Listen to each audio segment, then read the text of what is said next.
I like the way I introduce the beginning of this lesson. I like the way I have this positive energy going into it.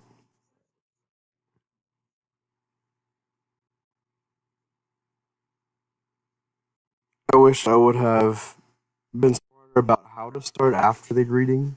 I feel like there's a little lull in the action when I went to go to my iPad to kind of work on some stuff. This shot's out of frame, but Abby and I are putting the instruments together right now.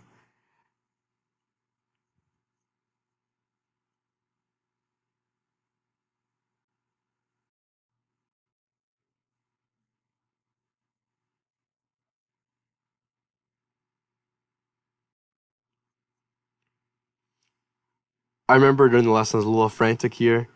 It was difficult getting used to putting together an alto saxophone when I'm not really used to it yet. I need to watch more videos about how to properly put it together and then practice running it, and that's something I neglected to do before this lesson.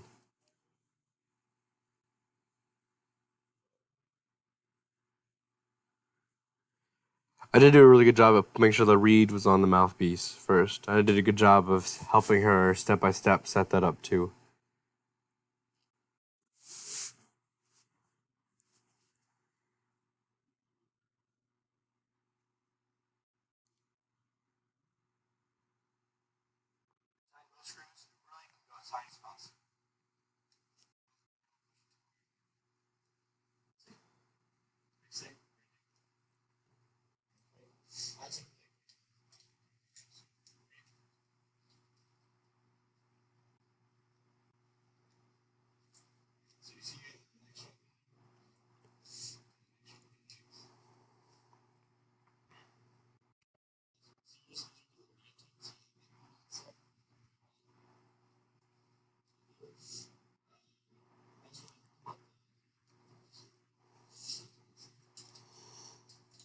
Abby did a really good job of putting the horn together. A lot of this was just trying to figure out how to say the words I needed to say, but and Abby dropped the mouthpiece on accident just then. But I made sure that she didn't feel bad about it. If anything, I can just get it repaired. I think there's like a small dent that I'll have to give to Steve, but I made sure it wasn't anything too bad.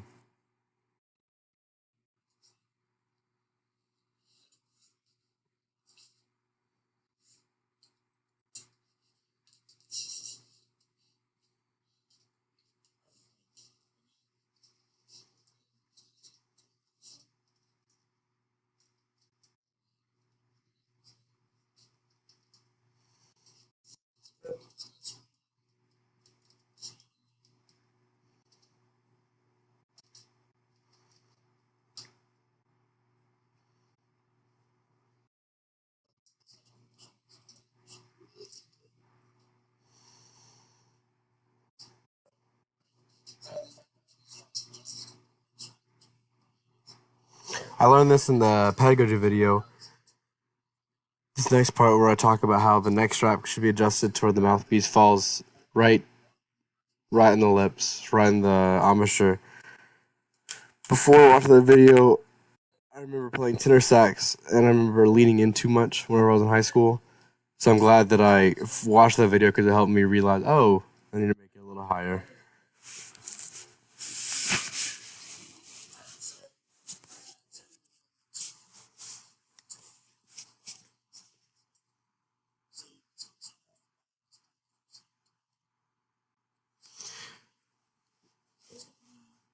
I chose to do the first note before playing Twinkle Twinkle Little Star. I feel like it was better before I show her what we're playing, just to get a first note out to see and troubleshoot some stuff before we got into it.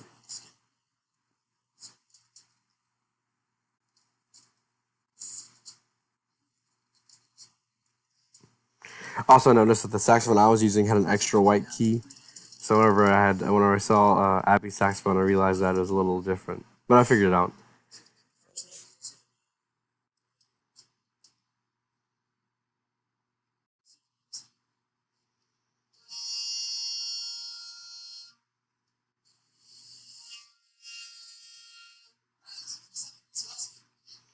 I made sure to be positive as much as possible in this lesson. Abby did a really good job basically the entire time. She played flute in high school, I believe, so that was her experience playing the saxophone. But she's really good at getting the first sound out.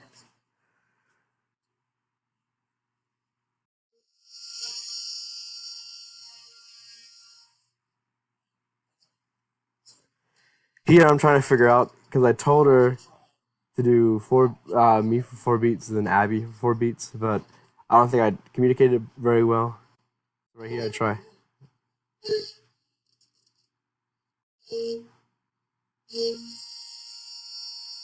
Didn't really communicate very well.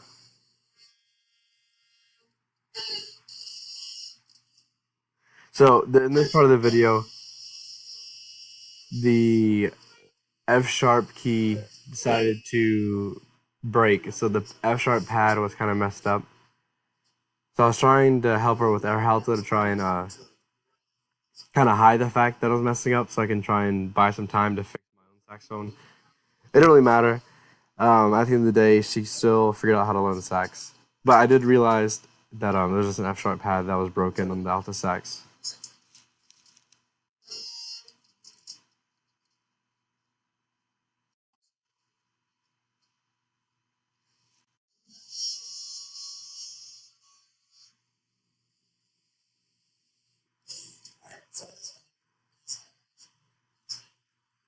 Anytime in this lesson, wherever Abby couldn't get a sound out, I made sure that I always started with positivity. So I started with a smile, started with, like, hey, so like it's okay. Just a little more air support and it'll be right there, or something like that. Small little snippet of advice.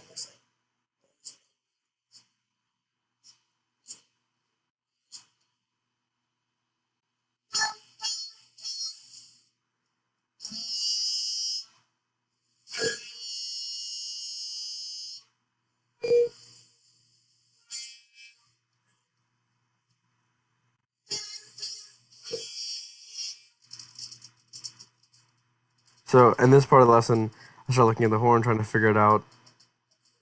I couldn't figure out if there was a pad broken or whatever because I just haven't had enough time with alto sax.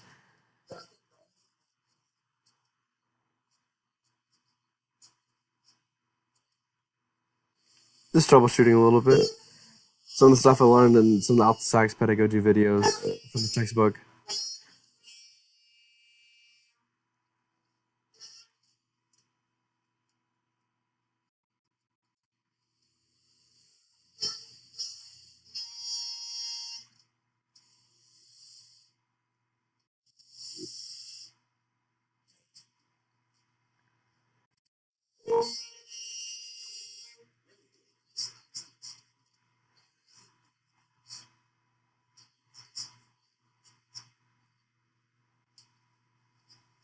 So at this point of the video, we were in Tiger Band Hall in the instrument room, and I left the door open to try and let some air in.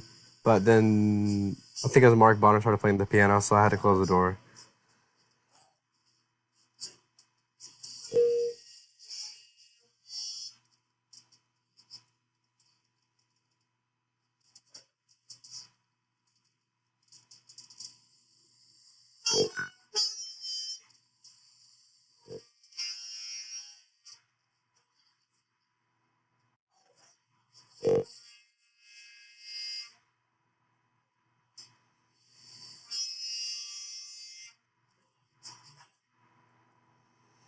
So I think it may have been somewhat a good thing that my instrument stopped working because Abby was able to keep on playing the first note, that G, over and over again. And one of those things is just with practice, it helped her get the note out. A little frustrating.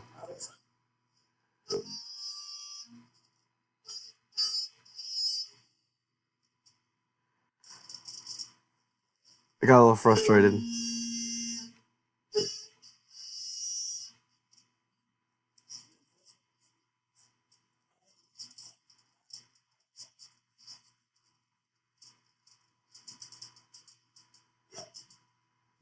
was a good thing that Abby was so nice about all this because she could have been really upset about all this. But she kept her composure. I tried doing the same.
I think it was kind of funny. It kind of added some comedic relief during the lesson.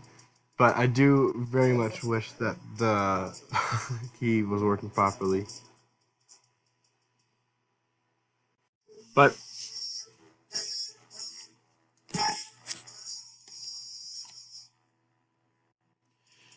I think it was a good performance. I think it was Abby did a really good job at tapping and keeping the constant tempo the entire time, which was nice. Um, Abby was a really good sport about all of this. She did a really good job at learning the alto and all that stuff. One thing that I wish I would have done better, just in this little short snippet, was keep my composure more. I think one thing I could work on, and one thing this lesson taught me, is that when things don't go wrong, finding a way to fix them or finding a backup plan to it. Um, I could have ditched the alto sax at some point.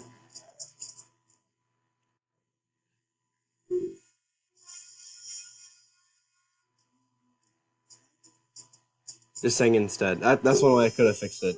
One way I could have made it less of a distraction for the first like 10 minutes of the lesson. Um, but yeah, we're about 12 minutes into the lesson itself out of 30, and we're starting the song around 11, 12 minutes. I think that's pretty decent because we have the last 18, 19, 20 minutes. It's about the last 2/3 of the lesson is teaching the song itself.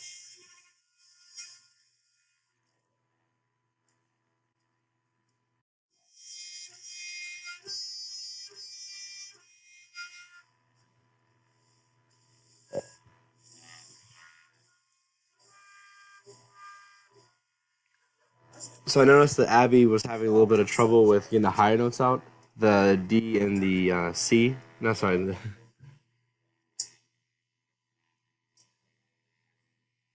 the D and the E.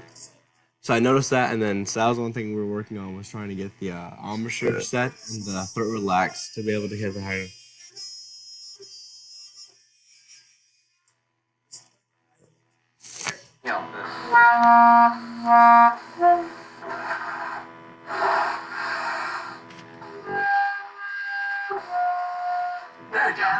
So like for the next like couple minutes, we kind of noticed that the D was the issue, and it's a tough note to get out, especially at the beginning. Whenever I was learning the alto sax, relearning it a couple weeks ago. Just that D is difficult to get out, the octave D.